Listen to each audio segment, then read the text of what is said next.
गया है, गुरु अगर गालियाँ देता है तो क्षमा भी करता है। कभी गुरु तुमको डांटे डपटे, मान लो आप शब्द बोले, गाली दे दे, मारे पीटे, जो भी गुरु तुम्हारे संग दुर्व्यवहार करे, तो वो अगर करता है तो अगले ही पल वो तुमको प्यार भी कर सकता है, और प्रेम में ही कर रहा है। उसका तुम्हारे से अतिशय प्रेम है, वो तुम्हारे अंदर का 1% भी खोट बर्दाश्त नहीं कर पा रहा है, इसलिए वो कभी प्यार से कभी मार से कर तो तुम्हारी संवार रहा है, तुमको संवारता चला जा रहा है। तो वो अगर मान लो तुम्हें डांटता भी है तो तुमको प्रेम भी कर सकता है। जगत वाले अगर तुमको डांटे डपेंगे तो फिर पलट के तुमको प्रेम नहीं कर पाएंगे, और तुम्हारी गलती को सारी ज़िंदगी याद रखेंगे। जो तुम्हारे अंदर गलतियाँ थी हैं या तुमसे होती रहती हैं, उसको संसार वाले सारी ज़िंदगी याद रखते हैं, भूलते नहीं हैं।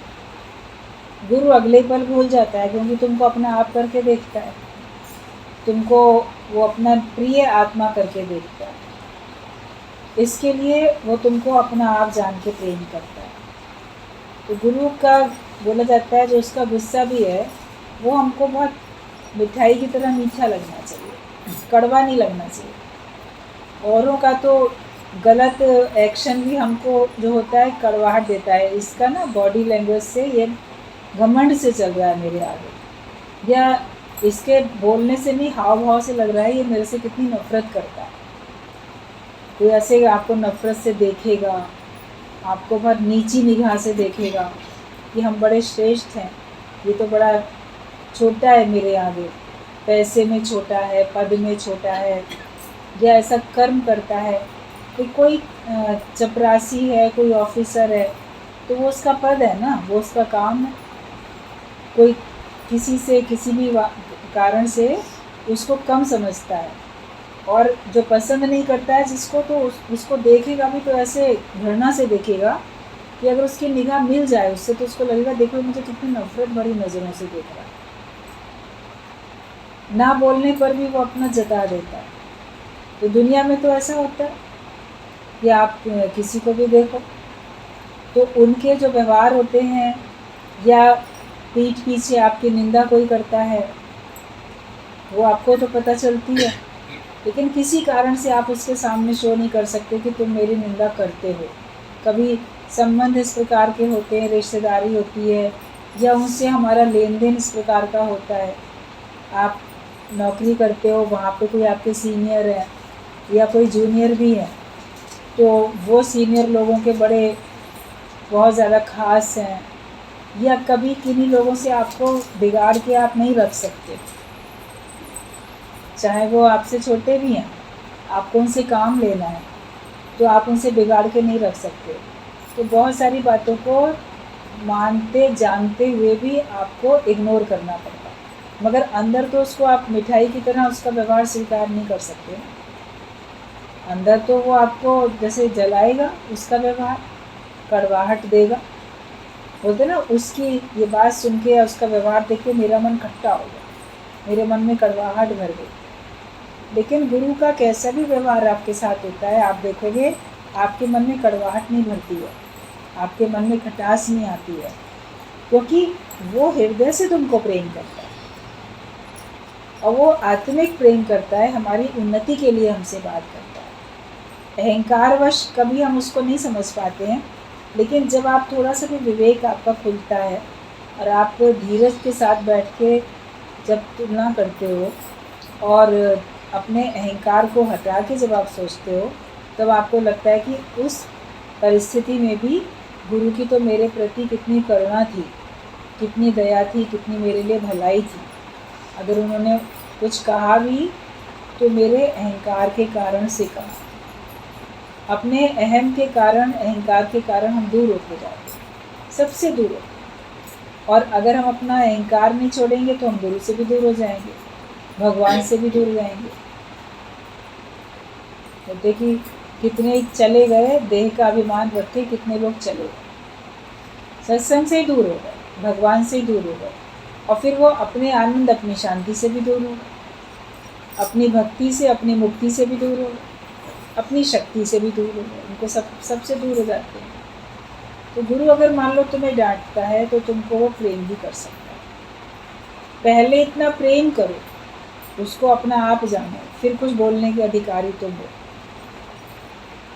गुरु की कही भी बात किसी को बुरी नहीं लगेगी, तुम्हारी कही भी बात बुरी लग जाएगी, क्योंकि तुम दूसरा देख के बोल रहे हो और गुरु अपना आप देख के बोल रहे हो।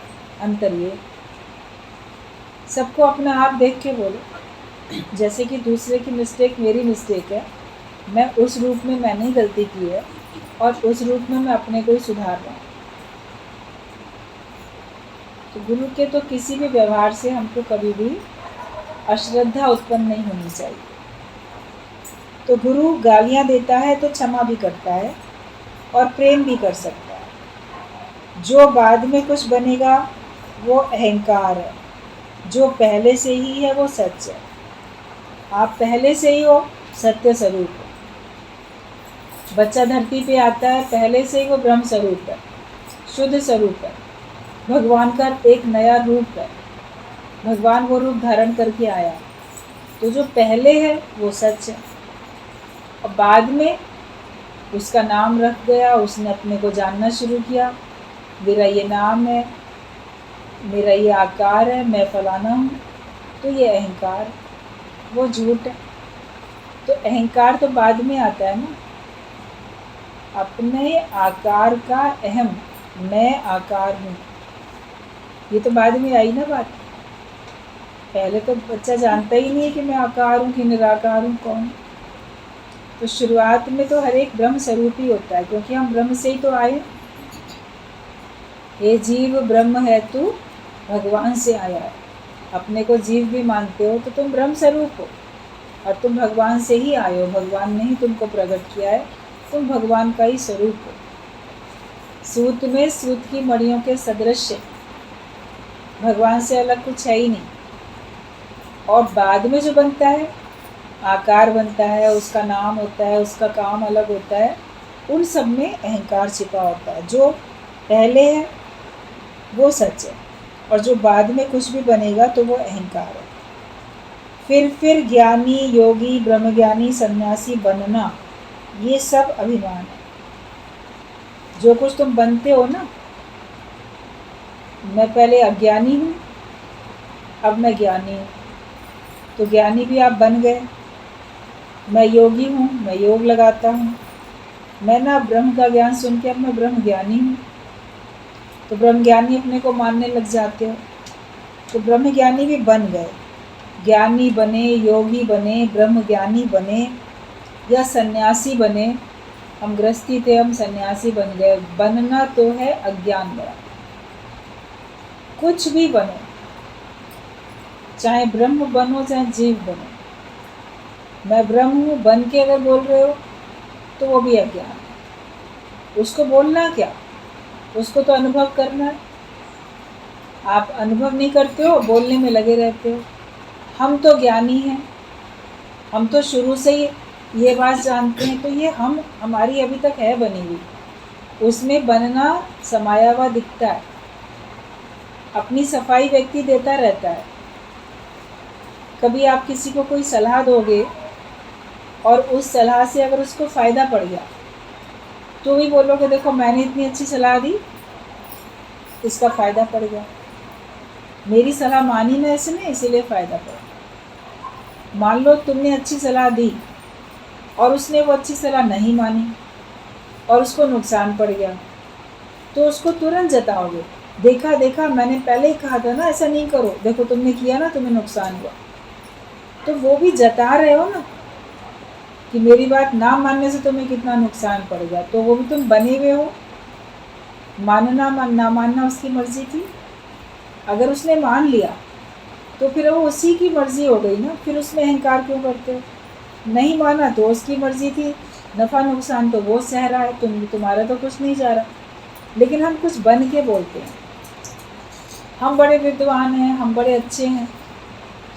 अच्छे व्यक्ति को अपनी अच्छाई का अहंकार होता है, मैं तो शुरू से ही ऐसा हूँ। कोई ये बात बोलता रहता है कि हम तो पहले से ही बहुत अच्छे थे, हम तो शुरू से ही बड़े सात्विक थे।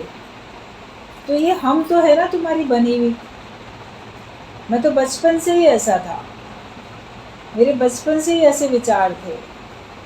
तो ये बात बता क्यों रहे हो? ये बार बार बता के क्या जाहिर करना चाहते हो? अपनी श्रेष्ठता को ही तो आप जताते हो। तो वो हम कौन है जो बोल रहा है कि मैं बहुत अच्छा था? ये तो अहंकार है। अहंकार से तो पीछा छूटा नहीं तुम्हारा, और अधिक अहंकार तुम्हारा बढ़ गया। सत्कर्मी को सत्कर्म का अहंकार अधिक हो जाता है। अज्ञानी व्यक्ति फिर भी अपने अज्ञान के अहंकार से बच जाएगा जल्दी, लेकिन ज्ञानी अपने ज्ञानीपने के अहंकार से नहीं बच पाएगा। उसमें सामर्थ्य नहीं है अपने ज्ञानपने के, या मैं बहुत सात्विक था, मैं बहुत सतोगुणी था, या मैं हूँ, इस विचार को अपने आप से वो हटा ही नहीं सकेगा। इसको सत्संग में दृष्टांत के तौर पे जो आप लोगों ने सुना है, ऊँट वाला अहंकार। बिल्ली तुम्हारे घर में मर गई तो तुम अकेला उठा के उसको दूर फेंक के आ सकते हो। तुम्हारे घर में ऊँट मर जाएगा तो उसको अकेला उठा के फेंक के नहीं आ सकते तुम, उसके लिए तुम्हें कई लोगों की मदद लेनी पड़ेगी। तो अज्ञानता में जो अहंकार है वो छोटा है, बिल्ली की तरीके से, उसको तुम खुद ही फेंक देते हो। जब सत्संग में आते हो लगता है हाँ मुझे ये अज्ञानता वाला अहंकार नहीं करना चाहिए, इसको हम खुद ही गुम कर देते हैं, हटा देते हैं। लेकिन फिर आके बैठ के ज्ञान सुन लिया, अब तो मैं ज्ञानी हो गया, अब मैं ब्रह्म ज्ञानी हो गया, अब मैं इतना सेवा करने वाला बन गया, अब मैं इतना कहना मानने आज्ञाकारी हो गया, अब मैं इतना निष्काम कर्म करके गुरु के इसका सहयोगी बन गया, अब मैं गुरु के जैसा कार्य करने लगा, अब तो गुरु से भी ज़्यादा मेरे पास लोग सुनने आने लगे। ये अहंकार रोज़ रोज़ बढ़ रहा है तुम्हारा, और ये अहंकार तुम्हें डुबोएगा। ब्रह्मज्ञानी बनने का भी अहंकार तुमको डुबोता जाएगा। तो ये ऊँट वाला अहंकार है जो कि तुमसे जाएगा ही नहीं। उसके लिए साध संगत की, सारी सृष्टि की, प्रकृति की, परमात्मा की, साकार गुरु की, सबकी मदद की ज़रूरत पड़ेगी। तब तुम ऊँट वाले अहंकार को अपने जीवन में से दूर कर सकते हो, वरना नहीं कर सकते।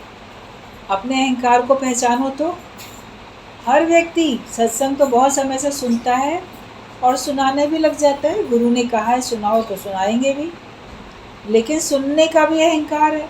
मैं तो रोज़ सत्संग जाता हूँ, रोज़ सत्संग जाने का अहंकार, रोज़ सुनता हूँ मैं तो जाके, मैं तो आज्ञा मानता हूँ। मैंने ना 7 लाख को लात लगा दी, मैंने तो इतना छोड़ दिया। त्याग का भी अहंकार होता है। मैं तो इतना सुनाता हूँ, इतने लोग मेरे से सुनने आते हैं। सुनने का अहंकार, सुनाने का अहंकार। तो अहंकार से छूटो तो जो निरअहकारी होगा वो मौन में आ जाएगा, वो अपनी प्रशंसा अपने आप नहीं करेगा।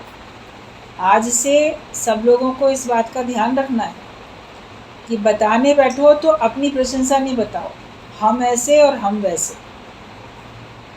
आप जो पॉइंट चलता है उसको बताओ, और स्थिति अपनी बताओ कि गुरु की कृपा से। गुरु को तो आगे रखो ना, गुरु को आगे रखते ही नहीं हो। हम तो पहले से ही ऐसे थे, पहले से ही ऐसे थे तो सत्संग में ही क्यों आए फिर? और आए हो तो थे ऐसे तो अच्छी बात है, उसका बखान क्यों करते हो? बखान करने से तो आपके अच्छाइयाँ सब मिटती चली जाएंगी, अहंकार बढ़ता चला जाएगा।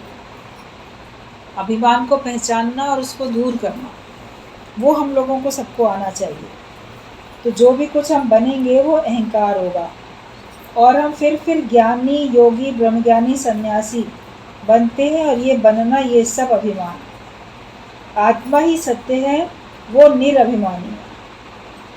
कुछ बन के बैठे हो, मैं बहुत सात्विक, सतोगुणी, अच्छा व्यक्ति, सत्कर्मी को सत्कर्म का अभिमान, ज्ञानी को ज्ञानपने का अभिमान, इससे तो पीछा हमें छुड़ाना ही है। और उससे पीछा छुड़ाने के लिए हमेशा गुरु को आगे रखो, भगवान को आगे रखो। ईश्वर की कृपा है, गुरु की कृपा से होगा। गुरु की कृपा से सब मैंने पाया। उसकी कृपा से मेरा जीवन बन रहा है, उसकी दया दृष्टि हमेशा भगवान की मेरे ऊपर रहनी चाहिए। भगवान के आगे हमेशा नतमस्तक होके रहो, भगवान मेरा मन हमेशा तुम्हारे में रहे, मेरा मन कभी अहंकार में ना जाए, मेरा मन कभी माया में ना जाए। नहीं है मन का कोई ठिकाना, घड़ी में कुछ है, घड़ी में कुछ है। मन का कोई ठिकाना है थोड़ी, कभी कुछ होता है। तो इसके लिए अपने को तो बचाओ ना, अपने अंदर के विकारों से तो तुम्हें खुद ही बचाना है ना अपने आप को, दूसरा थोड़ी कोई बचाएगा। दूसरा बचाएगा और तुम ना बचना चाहो तो नहीं बच सकते। इसलिए अपने ऊपर कृपा करो। आत्मा ही सत्य है, वो निरहंकारी है। तुम अपने आत्मिक भाव में रहो तो तुम निरहंकारी हो। तुम्हारे मन में इतना बैलेंस हो कि देह की कोई बात ना करे, या इतनी शक्ति हो कि अगले से देह भुलवा कर संशय निकाल कर आत्मा में टिका दो। तुम्हारे मन में इतना बैलेंस होना चाहिए कि मैं देह की बात नहीं करूँगा।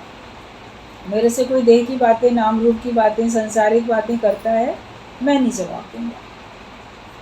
इतना मन में बैलेंस हो कि हमसे सत्संग की बात करोगे तो हम जवाब देंगे, वरना हम दूसरी बातें नहीं करेंगे। पहले कोई तुमको अहंकारी समझ ले, बोलो अब हमने ये काम करना छोड़ दिया। पहले निंदा प्रचार, दूसरों की चुगली, दूसरों की बातें सुनना और दूसरों के बारे में चर्चा करना बहुत था, अब हमने छोड़ दिया, अब नहीं करेंगे। अपने ऊपर कंट्रोल करो ना। तुम्हारे मन में इतना बैलेंस होना चाहिए कि कोई दूसरा बोल रहा है तो तुम भी हाँ यहाँ मिलाने लगते हो। अक्सर आप लोग देखो, एक व्यक्ति अपने नाम रूप की बात करेगा, मेरी सास ऐसी, मेरी नंद ऐसी, मेरा घरवाला फलाना, ये जो भी किसी का नाम, तो सुनने वाले भी अपने अपने बताना शुरू कर देते हैं तुरंत। अरे हाँ मेरा भी ऐसा है, या मेरे फलाने की भी सास ऐसी है। तुमसे कौन पूछ रहा है? सब वही चर्चा चलती रहती है नाम रूप की। सत्संग की बातें चलेंगी तो सब मुंह में एकदम मौन होठ सिल के बैठ जाएंगे, तब नहीं बात करेंगे। तब बात करो ना, मिले संत कुछ कहिए सुनिए। तुम संत बनो, और तुम्हारे सामने कोई ज्ञानवान है, संत है, उससे मिलते हो तो उसकी सुनो और उससे कहो। डॉक्टर से अपना रोग बताओगे तो वो इलाज करेगा, और लोगों से बताओगे तो क्या वो लोग डॉक्टर हैं? अपना अज्ञान भी बोलना है तो गुरु से ही बोलोगे ना, वो उससे तुमको निवृत्त करेगा, छुटकारा दिलाएगा। तो मिले संत तो कुछ कहिए या सुनिए, और मिले असंत तो मुष्ट हो रहिए, मतलब मौन में रहो। अगर तुमको संसारिक लोग मिलते हैं तो वहाँ पे जितनी मौन रखो उतना अच्छा। और अगर बोलना ही पड़े तो ज्ञान बोलो, दूसरी बात नहीं बोलो। तो या तो आपके मन में इतना बैलेंस हो कि हम नाम रूप की बातें नहीं करेंगे, अपने मुंह से नहीं बोलेंगे, और या तुम्हारे अंदर इतनी शक्ति हो कि अगले से देह भुलवा के संशय निकलवा के आत्मा में टिका। तुम्हारे में इतनी शक्ति हो कि कोई तुम्हारे सामने बहुत बोल ना पाए दुनिया की बातें, तुम उसको चुप करा के उसको जगत देह सबको भुलवा के उसके अंदर का संशय निवृत्त करके उसको तुम आत्मा में टिका सको, उसको तुम ज्ञानवान बना सको। इतनी भी शक्ति तुम्हारे अंदर होनी चाहिए। दो में से एक काम तो करना शुरू कर दो। पहले अपने मन को बैलेंस में करो कि मुझे नहीं बोलना है, और फिर अपने अंदर आप इतनी शक्ति भरो ज्ञान से, तन मन में शक्ति भर लो आत्म विचार से, आत्मा के विचार से, कि आप दूसरे को भी आत्मा में टिका सको। और यदि ये दोनों बातें ना हो तो मौन में रहो, नहीं तो लिहाज में तुम गिर जाओगे। दो में से एक बात करो, और दोनों ही नहीं कर पा रहे हो कि आप बैलेंस में भी नहीं रह पाते हो, आप दूसरे को आत्मा में नहीं टिका पाते हो, तो चुप करो। बहुत से बात को ये बोलेगा, ये ना बहुत कम बोलता है, ये मौन में रहता है, ये तो बोलता ही नहीं। तो मौन में रहो तो ज़्यादा अच्छा है, क्योंकि बोलोगे तो गलत बोलोगे, नाम रूप की बात बोलोगे। तो दोनों में से यदि एक बात भी ना हो तो मौन में रहो, नहीं तो लिहाज में गिर जाओगे। कई बार लोगों के लिहाज में तुम जगत की बातें करते रहते हो, जवाब देते रहते हो। हम यहाँ करते रहते लिहाज में कि वरना इसको बुरा लगेगा, तो तुम्हारी तो गिरावट होगी फिर उसमें। गुरु से जो मन की बात बताकर खाली हो जाता है वो सदा ही आनंद में रहता है। तो किसी के लिहाज में आके गिरो नहीं और अपने मन की बात गुरु को बताओ तो खाली हो जाओगे। जगत वालों को मन की बातें बताओगे तो वो भी अपनी बातें तुम्हारे अंदर भरेंगे और उनको बताने के बाद भी तुम्हारा मन खाली नहीं होएगा। जो जो कुछ तुमने गुरु से शेयर किया होगा, बातें बताई होंगी, उसके बाद वो बातें तुमको दोबारा मनन चिंतन में तुम्हारे आएंगी नहीं, उनके तरफ से तुम्हारा मन हट जाएगा। और अगर आप बात करोगे भी दुनिया वालों से तो भी उनकी बातें, वही बातें तुम्हारे अंदर फिर भी बार बार चक्कर लगाती रहेंगी। तो गुरु से जो मन की बात बताकर खाली हो जाता है वो सदा ही आनंद में रहता है।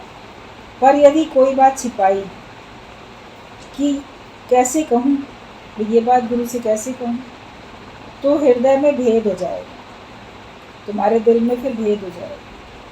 कई बार बहुत सारी बातें आप नहीं बता पाते हो, ये कैसे कहें कैसे कहें, तुम्हारे अंदर तो है ना, फिर तो तुम्हारे अंदर वो बात है, तुमको परेशान कर रही, इससे अच्छा आप उसको बता दो, इतना अपना आप समझो कि बता दो। दिल में गटर रखकर कोई गुरु के नज़दीक नहीं हो पाएगा। आप दिल में कोई बात छिपा के बैठे हो, कैसे कहूँ भी सोच के बैठे हो, तो भी आप गुरु से दूर होते जाओ। अगर है कोई बात, नहीं है तो कोई बात नहीं, हमारे मन में कोई बात है ही नहीं, लेकिन मन में कोई बात चलती रहती है, टिक टिक करती रहती है और हम बताते नहीं हैं, तो उसमें हमारा नुकसान होता है। हम सत्संग में आते तो हैं लेकिन दिल से हम गुरु के बन नहीं पाते, हम दूर होते जाते हैं। कि दिल में गटर रखकर कोई गुरु के नज़दीक नहीं हो पाएगा। बांसुरी की तरह खाली हो जाओ कि भगवान के होठों पर तुम्हारा ही नाम है। तुम बांसुरी की तरह अपने को खाली कर लो। बांसुरी के अंदर कोई गांठ नहीं होती, कोई चीज़ भरी हुई नहीं होती, तो भगवान उसको अपने हाथों में ले लेते हैं, उसमें से मधुर स्वर निकालते हैं अपने मुख से। बांसुरी होठों से तो बजाई जाती है, तबला हारमोनियम तो आप उंगलियों से बजाओगे, लेकिन बांसुरी को आप उंगलियों के साथ साथ आपको अपने होठों से फूंकना पड़ता है उसे स्वर देने के लिए। तो हम जब बांसुरी की तरह खाली हो जाएंगे, मेरे अंदर अब जगत है ही नहीं, मेरे अंदर नाम रूप है ही नहीं, तो तुम्हारे से भगवान की आवाज़ निकलेगी। बांसुरी को पूछा किसी ने, तुम्हारी आवाज़ तो बहुत मधुर है, तुम तो बहुत अच्छा गाती हो, तुम्हारे अंदर से बड़ी अच्छी धुन निकलती है। तो बांसुरी ने कहा कि ये तो मेरे मालिक की आवाज़ है, मेरी आवाज़ थोड़ी, मैं तो ऐसे ही हूँ साधारण बांस की लकड़ी, लेकिन मुझको बजाने वाला वो अपना स्वर फूंक रहा है ना, देखो जो तर्ज वो निकालना चाहता है वही तो निकलती है। तो उसने कहा मेरी आवाज़ नहीं है, ये मेरे मालिक की आवाज़ है। तो तुम्हारे मुख से फिर भगवान बोलेंगे, तुम्हारे मुख से गुरु बोलेंगे, जब तुम खाली हो जाओ। अगर उसमें कुछ भरा होगा तो आवाज़ निकलेगी नहीं। तुम्हारे अंदर भी नाम रूप भरा है, जगत भरा है, तो तुम्हारे अंदर से ज्ञान की बात निकलती नहीं, बोल ही नहीं पाते, किसी को समझा ही नहीं पाते, तो अपने को खाली करते चले जाओ। बांसुरी की तरह खाली हो जाओ कि भगवान के होठों पर तुम्हारा ही नाम है, फिर भगवान के मुख पे भी तुम्हारा ही नाम होगा, तुम्हारी चर्चा करेगा भगवान भी और गुरु भी।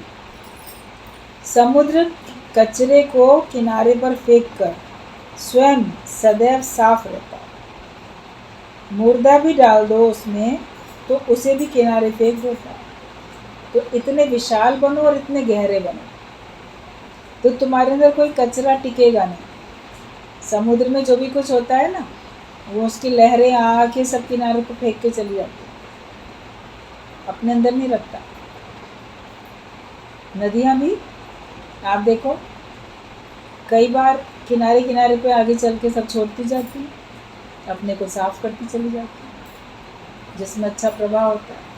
लेकिन समुद्र तो बहुत गहरा है, बहुत विशाल है, तो उसको कोई मलिन कर ही नहीं सकता, तो वो सब किनारे पे फेंक देता है समुद्र। तुम भी सारी जितनी भी जो भी कूड़ा कचरा है वो सब किनारे पे फेंक दो, अपने अंदर नहीं रखो। जगत की बातें, नाम रूप की बातें अपने अंदर नहीं रखो, उसको तुम फेंकते चले जाओ, छोड़ते जाओ किनारे पे। राजा जनक का महल जला, पर वो आग बुझाने के लिए नहीं गया। गुरु ने पूछा तुम क्यों नहीं गए? जनक ने कहा मैंने पहले ही सबको जला दिया है, तो अब क्या जाऊँ, मैं तो पहले ही सबको जला के बैठा हूँ, मेरा अब है ही नहीं। हमने तो गुरु के कहने से पहले इतने संसार को आग लगा दी, सब स्वाहा कर दिया। अब जिसका है वो जाए बचाने, जल गया तो जिसका जले वो पछताए, मेरा तो था ही नहीं, मैं तो पहले ही दे चुका हूँ कि मैंने पहले ही सबको जला दिया है, अब बचा ही क्या है, अब कुछ बचा ही नहीं। जो एक सुई भी अपनी नहीं समझता है वो कुछ भी नहीं जाने पर दुखी नहीं होगा, कुछ चला जाए उसका या ना जाए वो दुखी नहीं होगा। हम अपना समझते हैं, फिर वो चला गया तो दुखी होते हैं। मेरा पैसा चला गया, मेरा सोना गहना चला गया, मेरे परिवार का मेरा फलाना चला गया, दुनिया से चला गया, या जीवित ही मेरे से नाता तोड़ के चला गया। मेरा मानते हैं तब तो दुखी होते हैं, मेरा था और मेरे से नाता तोड़ के चला गया। जीवित नाता तोड़ देते हैं कई लोग, कई मृत्यु को प्राप्त हो जाते हैं तो आपसे दूर हो जाते हैं, और आपकी माया भी आपसे छूट जाती है। कभी कोई ठग लेता है, कोई धोखे से आपकी माया ले लेता है, कोई ज़बरदस्ती हड़प लेता है, कोई कुछ कर लेता है, कभी आप ही से खो जाती है, कभी चोरी हो जाती है। तो मेरा माना तो दुखी होते, लेकिन जो एक सुई भी अपनी नहीं मानता, मतलब एक कण भी मेरा नहीं है, कुछ नहीं मानता मेरा, तो रहे तो भी उसको दुख नहीं है। वरना लोगों के पास होता है तो उनसे दुखी होते रहते। आपके परिवार के लोग हैं, जीवित हैं, आपके साथ हैं, तो क्या उनसे आप दुखी नहीं हो रहे हो? किसी ना किसी मामले में उनसे भी तो आपको कष्ट मिलता है ना। कभी लड़ाई झगड़ा होता है, कभी बहस होती है, कभी कोई बात होती है, कभी कोई कहना नहीं मानता, कभी कोई आपको अपने अधीन करना चाहता है। तो जीवित भी है और आपके साथ भी है तो भी उससे दुख होता है। या पैसा है, पदार्थ हैं भी, आप उसका इस्तेमाल भी करते हो तो भी दुखी होते रहते हो उनसे, कोई ना कोई उनसे भी आपको कष्ट मिलता रहता है, झंझट, और चले जाते हैं तो भी दुख होता है। लेकिन ज्ञानी अपना नहीं मानता, इसलिए वो है या चला जाए उसमें उसको दुखी नहीं होता, कभी कोई दुखी नहीं कर सकता उसको, उसका मन दुखी नहीं होता, क्योंकि अपना नहीं मानता। जो कुछ हमने अपना माना था उसको भगवान का समझ लो तो तुम्हारा दुख दूर हो जाए। सिंपल सी बात है। मेरा मानने में ही कष्ट है, मेरा मान लेने से तुम्हारे मन में मलिनता आ जाती है, तुम्हारा मन मैला हो जाता है, और मन मैला और तन को धोए। मेरा मान के तो सब बैठे हो, शरीर मेरा, नाम मेरा, पद मेरा, परिवार मेरा, धन मेरा, ये सब मान के मन को मलिन करके बैठे हो, तो मन तो तुम्हारा मैला पड़ा है, और तन को तो बहुत धोते। रोज़ सवेरे नहाएंगे, पूजा करेंगे, सत्संग में आएंगे या कोई और काम करेंगे, स्नान तो रोज़ कर लेते हो, लेकिन मन का तो स्नान कराए ही नहीं। मन कैसे शुद्ध होगा, कैसे निर्मल होगा? जब मन में मेरापन खत्म हो जाएगा तो तुम्हारा मन मलिनता से हट जाएगा। तो जो एक सुई भी अपनी नहीं समझता है वो कुछ भी जाने या नहीं जाने पे दुखी नहीं होगा। स्त्रियों को सब कहते हैं कि सीता बनो, पर मर्दों को कोई नहीं कहता है कि राम बनना है।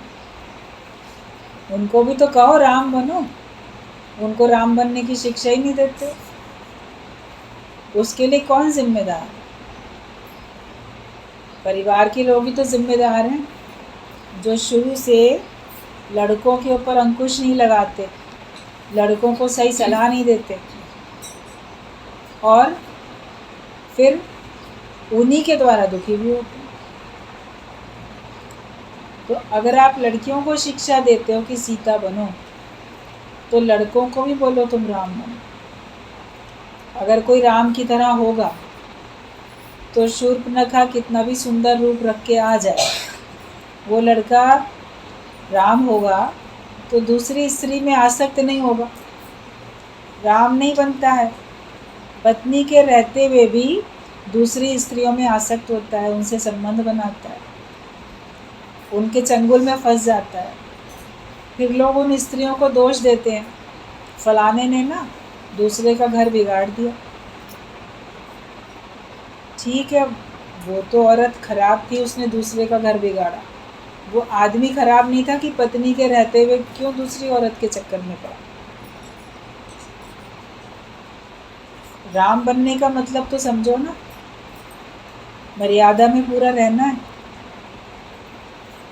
और सीता बनने का मतलब भी समझो कि आपको सात्विक होके, ऐसे सरल होके, सच्चे बन के रहना है। सीता की तरह आपको मर्यादा भी करनी है। सभी को अपनी अपनी जिम्मेदारी निभानी है, स्त्री हो चाहे पुरुष हो। तो अच्छाई की तरफ तो लोग जा नहीं रहे आजकल। लड़के गलत काम करते हैं तो हम भी करेंगे गलत काम, लड़कियां वो बोलेंगे हम भी करेंगे ऐसा। लड़के 4 गर्लफ्रेंड रखते हैं तो हम भी 4 बॉयफ्रेंड रखेंगे। तो बजाय अच्छे की तरफ जाने के आप बुराई की तरफ जल्दी खिंच जाता है मन आपका। तो शुरू से सबको सही सलाह देने की ज़रूरत है, हर एक राही को सत्संग की ज़रूरत है। अगर तुम्हारा मन बैलेंस में है, जिसमें मन की बात चली, अगर मन बैलेंस में है तो फिर आप अपने को बहुत शक्तिशाली बना के रख सकते,